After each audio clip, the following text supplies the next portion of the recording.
国内有卖厝真热市，3月全台交易量有到13000件，年增幅度有62%。不过，不动产代销工会全国联合会就观测到，最近伫咧网络拢有社团也是网红咧招团买有卖厝，影响到市场。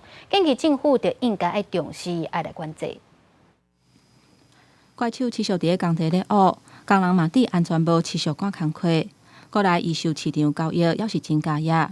根据世界电路统计，全台湾今年3月份易售交易量达到13000件，年增62%。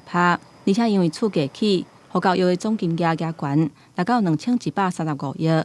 不过，不动产代销工会全国联合会观察到发现讲，最近社团或者是网红招团买厝的乱象是赢飞。已经占整体市场交易2成左右。是找代销或者借贷市场吧，因为你网红，坦白说，他一定有所得吧，有所抽吧，它的价格真的会比代销便宜吗？也会担心它是会有业配啊，然后我们的购物成本反而会被叠高。现在会自称说我是台积电的工程师，手上有多少人就是要一起购买。2023年修法以后，大概我们的态度基本上就是按照政府的规定来处理。不动产代销工会专联会表示，通会碰重引发民众对厝价疑忌的心理，加上贷款的时代来临，未来开始扣碳税，拢加速民众买厝的意愿。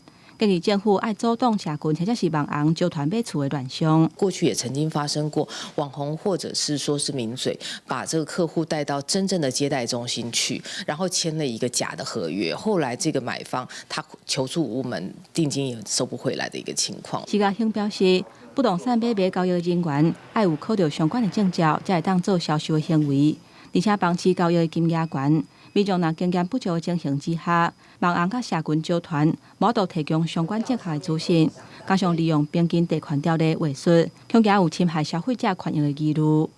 记者综合报道。